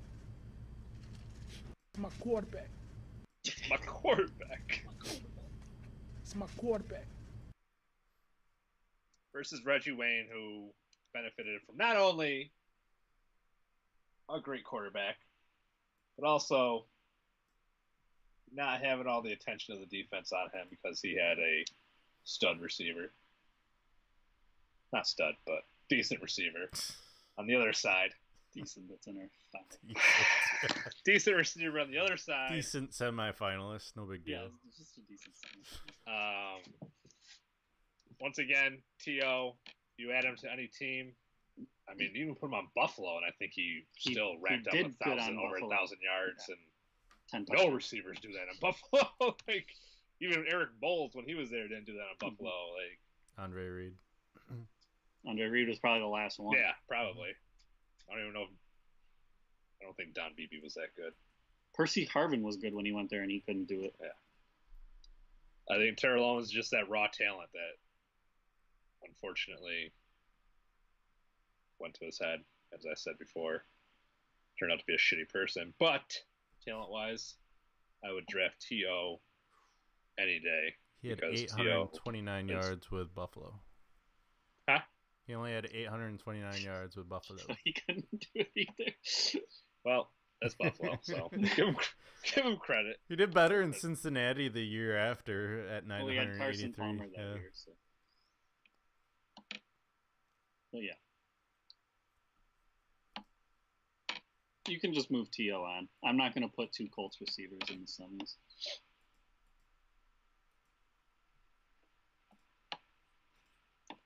Seven versus a 15. Torrey Holt versus the man, the myth, the legend, Antonio Brown. I'll go. Kind of got a guy he was good, but was the Antonio Brown good? At any point in his career, was he the best receiver in the league? No. Antonio Brown was. It's debatable. Is. Torrey Holt, I think, had like at least 1 year. Where you thought he was the best? Yeah. You are arguing T.O.'s the GOAT, and they played during the same years. How can you say at one point? No, I think Torrey Holt was older. Torrey Holt was older than Terrell Owens. They played during the same time period. I think Torrey Holt had a couple years before him. No, T.O. was older than Torrey Holt. Bet. I'll bet. 12-pack. Ooh, this is interesting because I got them both pulled up. Let me know when you're ready. Let me know when you're ready. I got it. I know. 6-pack. Oh, jeez. 12-pack. 12-pack. All right.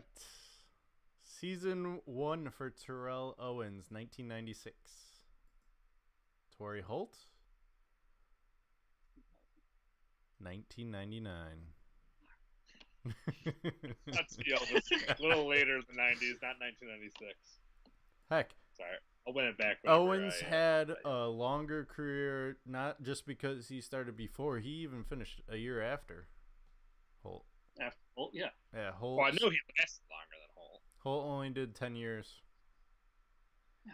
Anyways, not even an argument. Antonio Brown. Antonio Brown. I don't even know why we're spending that much time. Just so I could win it. I'll win it back. Right now. I mean, with what argument? he does have the highest receiving yard. This is Holt. Have the highest receiving yards for the 2000 to 2009 and most catches. Are you trying to like sway our I was just adding that fact before we move Antonio Brown, but I like Brown. So. But Brown probably has the most yards and most receptions in his time period. In his, 5-year span? 9 year. 8 year. I don't have those kind of resources. Not that good of a stat Here's your guy. Final Four, ladies and gentlemen. I like it, though. I'm not mad. I'm not mad. Could have gone a little bit better, but I'm it's happy. because of how this is lined up, though. I'm if happy. this was lined up different. I mean, really, Andre Johnson's probably the only one I really liked out of this grouping. Mm-hmm. But you guys didn't feel the same. No. So, I mean, he lost to who? So at least he's moved on. Okay, I'm okay with it. That was the tough grouping. That was Murderer's Row group. It's a tough one. It's a tough one. I think we give it 10 more years. DeAndre Hopkins. Episode what? 5,400. Mark it down right now. You heard it here first. 10 years from now, 2028. Hopkins will have 16,000 receiving yards. We Might Know Sports, episode 800 something. I feel like 5,000. Anyways, we're gonna start doing daily shows soon. What are you gonna do? As soon as we get that money, we're doing daily shows. Oh, so you get to 800? Yeah. Oh, so yeah, we only do like 30 once a year. week. 20 a year, 50 a year. 52. 52. There you go. I'll figure it out eventually. Just because you, all right, just because you only do 30 a year doesn't mean the show doesn't go on. When you're the high paid talent of the show, we'll help high paid talent. I think I know where you're going. You with come this and you come when you want to come. All right. Whoa, that's what she said. Calvin Johnson, Marvin Harrison. Go ahead. I'm gonna do the Barry Sanders argument here. I think Calvin Johnson had been on a quality team and actually been able to play out his full career. Would have been probably the 1 seed, honestly. I don't think. Well, unless it's 10 years from now. And Calvin Johnson did this. Yeah, well, if it was 10 years from now, we all know it's a wrap. It's DeAndre Hopkins straight to the championship. But since we're not 10 years from now, Calvin Johnson, Megatron himself, not a product of the system, not a product of the quarterback, product of his own God-given ability, talents. Hey, Kitna was a decent quarterback, thank you. Shut the fuck up. Calvin Johnson is by far a better talent than Marvin Harrison. Kevin, you might need to host. This host is really hostile. I'm going to get more hostile. I like the fieriness. That's why I'm going to make him think about it a little longer, and I'm going to push Marvin Harrison, even though normally I would go with Calvin Johnson. Yeah. I don't feel like dealing with the fire right next to me. So I'm going to go with Calvin Johnson.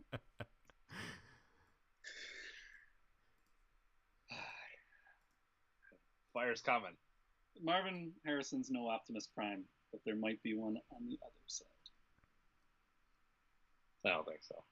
I don't know. We'll see. Terrell Owens versus Antonio Brown. You got the Wonder Boy himself, Terrell Owens. That's what I like to call him. Wonder Boy? He's still the Wonder Boy. It's pillow talk, Kevin.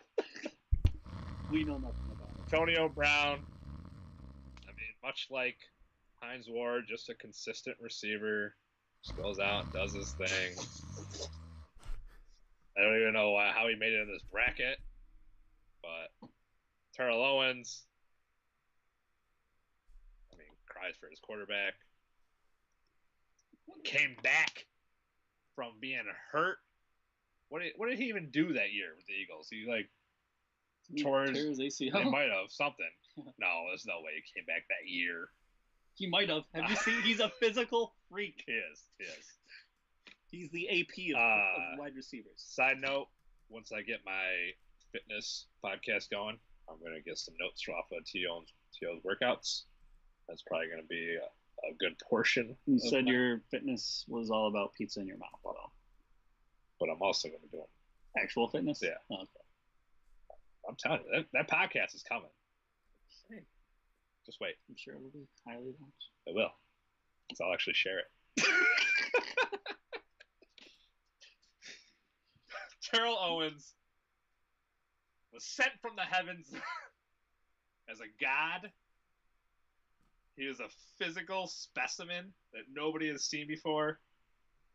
Antonio Brown, great receiver, probably a greater quarterback.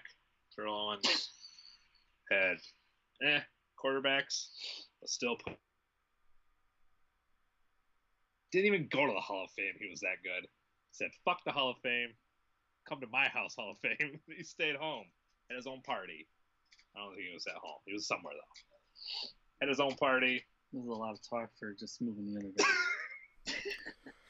other guy. Just in case...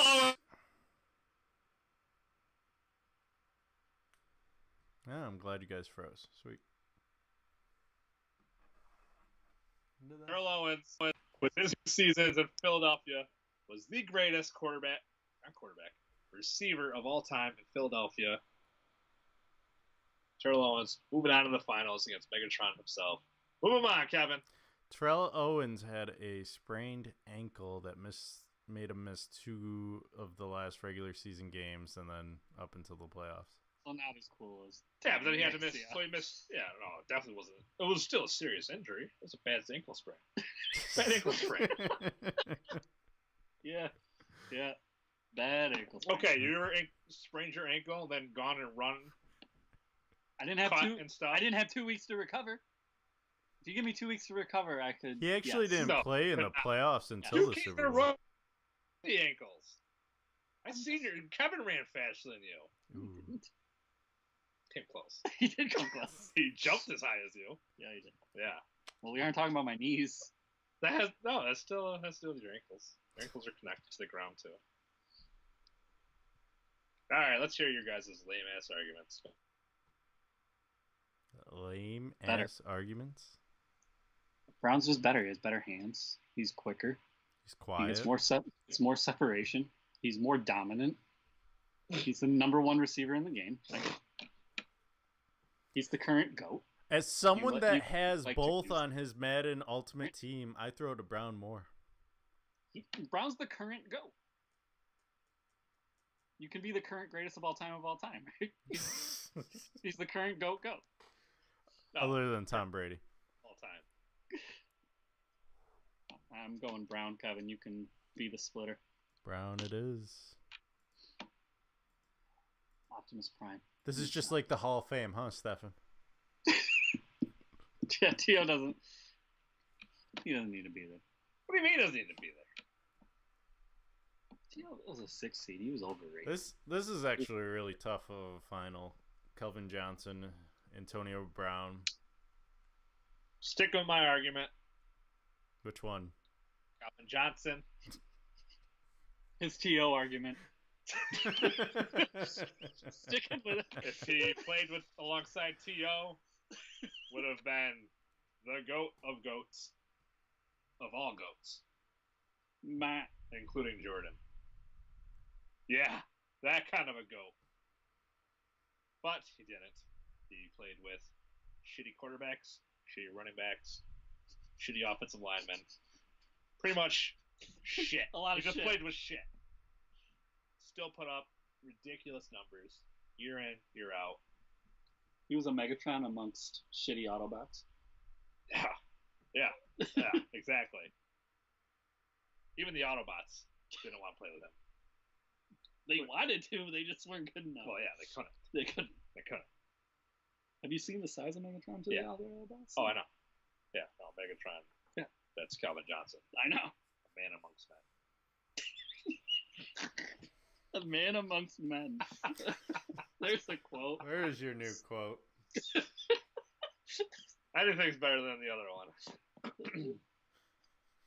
I think maybe in 10, 15 years from now, Antonio Brown Good. Oh, I can't. It's the same level as Calvin Johnson, but as of right now, I think Calvin Johnson could still come in and put up. I don't know what his workout regimen is at home. You haven't He talked will to him? not be on my fitness app or fitness podcast, but You don't have the Wonder Boy connection with him? don't. So, I think Calvin Johnson is my greatest receiver of the 2000s. I don't think Antonio Brown has shown enough yet. Potentially, maybe. Potentially, not maybe. There is a lot of quotables this episode. Anyway. Take it how you want. Oh. Calvin Johnson, champ, Megatron. That's all I gotta say. Kevin, go ahead. Sorry, what were we talking about? How do you even follow that up? I Calvin can't. Johnson or Antonio Brown? It's a tough one because I mean, Is I'd it both like good? either of them. Yeah. Imagine that. The Imagine finals, that. they're The both finals, they're both good. I would take. Weird how that happened. It's weird how that works. It actually worked for once, unlike our right. movies. But let's not For touch once. that What one. do you mean? I think our last final was pretty. Oh no, it wasn't because Peterson and LT met in the semis. Yeah, this one's a little better. However, if you look at Stefan's argument, someone does have a quarterback that's thrown to him versus someone who doesn't. Going Johnson. Hobbs is missing Calvin. Move him on. Well, I mean, crown him, not move him on. I don't know. The champ, Megatron. The Meg. Optimus Prime loses again. Classic. Because there was no. Well, I guess Classic Antonio. Transformers. I feel story like right it isn't there. Optimus Prime. Antonio Brown's more Bumblebee.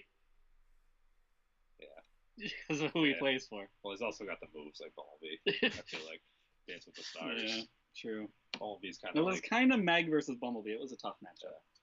Terrell Owens would have been Optimus Prime, which you guys missed the ball on that one. Bumblebee knows Optimus Prime's weaknesses. True. Touche. All right. Great bracket. Bracket boys are back. In case you guys. They never find went anywhere. Huh? They never went anywhere. Sometimes you walk off and we don't know where you go. Oh, says you, Mr. Twice. That's usually just me making an excuse to go pee. That's You can skip. You want to skip NASCAR and go right to PGA? well, just quick. Talk about who Quick. won. NASCAR. Your boy. I picked Harvick in Michigan. He won all 3 stages, dominated the race, got 60 points. You picked Boyer. No? Oh, sorry. I just didn't want to talk about NASCAR. Oh, Kevin picked Casey Kane. He did not do okay. I tightened up the lead for second. I'm 17 points back. I'm 61 behind the leader. That's me. Yes. We're going into Bristol, my favorite track, short track. It's all about technique. Picked Jimmy Johnson. Kevin picked Jamie McMurray, who was very good there. It could be a sleeper pick, a lot of people are saying, because he needs a win. Otherwise, he's going to lose his job. And then you took Larson, because you still have a good driver left. Let's go. Trying to get the block in. Go. real quick. Where'd he finish first on that race there? Did he win? No, he came in second. All right. I saw that and I was like, oh, taking him. Yeah. Sold. He is a good driver to pick there.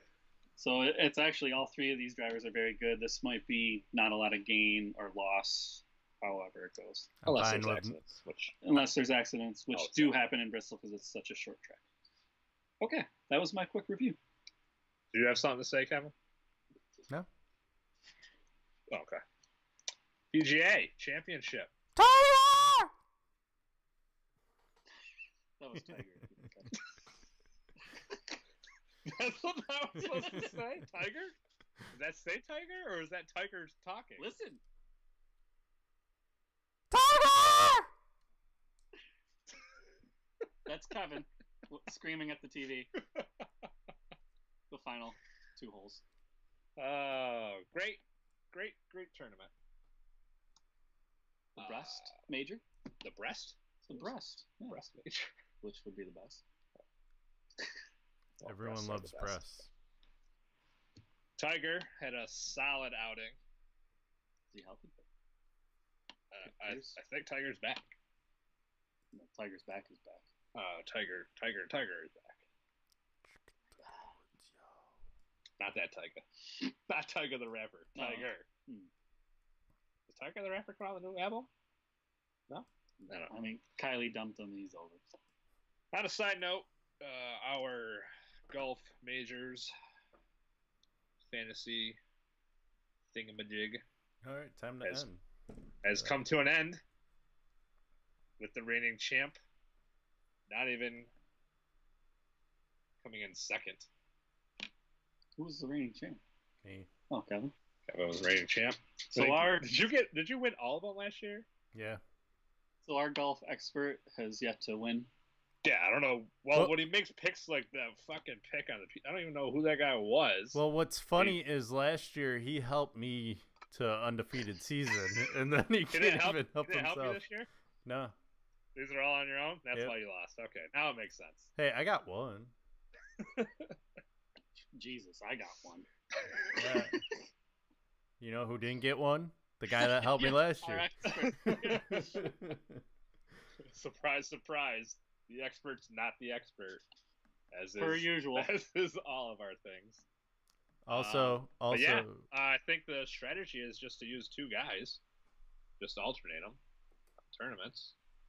And you can win a golden thumb. Yeah, I would have did that if I alternated So, Tiger. I mean, if you guys like Yeah. winning golden thumbs, maybe follow my lead once in a while. what's a golden gonna run- thumb? I'm gonna, You'd like I was I'm gonna touching run up. out of room to put all my golden thumbs. I will take this opportunity to mention our poll of the week, which was, does Tiger win a major next year? 83% said yes. We had 1 no, and that was our golf expert. Yeah, he needs to just be gone. I don't think he even watches golf. To He's be gonna- honest with you, He's going to be a voting pollster now in the football. is he? Yep. Great. And this week's question of the week, going with the quarterback theme for next week, is your feelings on Tom Brady. Is he the GOAT or burn in hell? Right now, You can see who voted, right? yeah. And right now, it's 40-60. 40-60 that he is the GOAT? No, 40-60 He's that he burns in hell. Okay, now tell me Or I should Out of say that- 60% are saying burning Tell me in out of hell. that 60%, how many are Bills fans? 1. Just one. Well, I don't know. He's a Raiders fan. She's a Seahawks fan. I don't even know who he likes. Broncos and Steelers. Huh. I can tell you this. It's me and you as the GOAT plus 2. So, Corey still hasn't voted nope. on our. I voted on the Hey, Tiger he one. voted on the Tiger. He's got 2 days on the Tom Brady. So, Thank you for finally participating in our podcast. Glad to join. Go ahead with your big brother shit. wow. Corey, go ahead. Bailey got evicted. Finally. Yeah, it's bullshit. She didn't even get to use her power app. Finally. Also bullshit. Blindsided. Yep. Was falsely accused of being the hacker. She clearly was not. Wow. Haley- Yeah. Bloody Haley lip. was the hacker. Did she bite her tongue or her lip? I got confused, but I just Yeah, saw the blood all in her over mouth. when she was screaming at Tyler. I don't Yeah. know what happened. Who? Bailey. Oh, really? Yeah, half her mouth was red. Wow. Um, Wonder if she got slapped. Camera didn't see it. Anyways, at that point, well, yeah, it was a mess. But Bailey's gone. You're down to one person. You're right. He's gonna win it all. Mathematically eliminated. I think I still have a chance. If he wins it all, I think I still have a chance. No, you're mathematically eliminated. No, I got a chance. I just did the math for Corey. Even if hold on, listen. You've been struggling with your math class. Okay? Listen, so I'm not taking your math. Well, I added up Corey, and if Corey has 7, 8, 9, 10, he has 34. Okay. You get 16 with your 9. That's 25. Okay, so I got a chance. You forgot to add in the bonus points that I'm gonna get. All right. Anyways. Anyhow. After winning the hacker, Haley did go on to win HOH, which was much needed because she outed to the whole house that she was the hacker. Why would she do that? That was stupid. That was dumb. That how is that going to save anyone's game? She couldn't go on with Bailey crying and whining about she can't believe the hacker did that to her. Oh so my god! Haley let the cat out the bag, let her know who the hacker was, and then proceeded to tell the whole house. She told Bailey? Yes, first. And then said, and I'm going to let the whole house know to clear your name. And in turn, ruin my game, basically. So Haley then does go on to win HOH, which was key because she would have been the number 1 target. And that made Tyler the number 1 target for the week because Haley has openly been gunning for him. And Tyler has that power app. What? Has a power app. Power app. He somehow can convince any player to do whatever he wants, and he convinced Haley to try to backdoor him, knowing that he can prevent that with his power app. Wait, I thought she put Casey on the block. She did. Casey took herself down because she is the hacker. Why would she put? She didn't put Tyler up though. She put Rockstar up. Oh, so it was Tyler versus Casey. Well, no, there's no Tyler. It's Angela versus Rockstar. Why, I don't know why. You were just talking about Tyler being on the block. No, I said she was gunning for Tyler. Yeah. So, anyways, Stefan doesn't watch the show, so yeah, I'm getting caught up right now. We have Angela and Rockstar on the block. Haley's plan is to backdoor Tyler. What she doesn't know is he contains a power app that could prevent that. And that's pretty much BB right now. Tomorrow will be the veto. Veto comp. Veto comp. Veto meeting. Veto meeting. Tyler probably won't be there for the meeting. Getting interesting. This is also the last week of the hacker, so Casey and Haley are the only two to win that. I think they realized what we were saying last week, Kevin. The hacker holds way too much power. Well, I don't think they ever. No, they were just going to give him this 2 weeks. They said early on. I think they were ever going to have it go on for that long. Like you said, I think it was the same thing as those power apps. It was just, quick. So there's probably going to be more of something coming. Yeah. Anyone else ready for Sam to go home? Yes. I'm about done. Oh, she's turned into a psycho. How is she like the prime target week 1, and now like nobody even like? Because she's nothing. She's nothing. How about her little discussion she had with JC in the bedroom there? How she went from mud hole to blood hole to curb stomping. Yeah, she scared him. Yeah. Who wouldn't be scared with that type of? She basically was talking about curb stomping and murder. Oh man, I'm always down for a good curb stomp. He didn't. Tyler and JC didn't know what it was. What? Yeah. How do you not know what a curb stomp is? And he's like, "Does that kill you?" And she goes, "Yeah, or it just knocks all your teeth out." Yeah. And he's like, "You might as well be dead at that point." They were like all scared that she knew what it was. She goes, "Yeah, it's in the movies I watch." And they're like, "What movies do you watch?" I can name one. American History X, most famously. Yeah, I know curb stomping. That's from where I learned Gears it. of War. And that's the awesome. The best curb stomp. Next week we got part 3 and the final installment of our positional.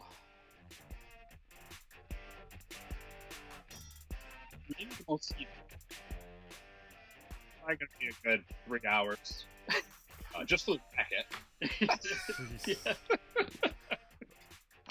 3 hours on just the bracket. I feel like it's gonna get heated. Yes. This is actually going to be a 2-week long episode. We're gonna do some off-air. First episode will be the first round. Get it through that. Also, I'm gonna put pressure on Stefan here and make it our debut of our top 25 college football poll. Boy, I got to work. All right, Alrighty. you heard it here first. Top 25 college football. This works. Top quarterback of the 2000. And then the following week, let's make that our college football preview, So since Get it. real teams will play. Also, next week we'll be talking about how I'm on path to domination in fantasy football. Once again, we'll be talking about our fantasy draft grades, and I don't think. What'd you get last time, and it worked out for you? A C. yeah, I think Yeah, I think I got the C. we got a lot to get through next episode. It's going to be moving quick. It's gonna be 3 hours, It's but at a very pace. you A know, nice 3-hour pace. think about it like you're going down a steep incline. Did you ever watch Titanic? It was a fast hours. That was fun. That's fast 3 hours. You can't love you. That's all. Always cool. Oh, that's the wrong one. Fuck Philly. Please comment on our Facebook page. We need. Oh, See you next week.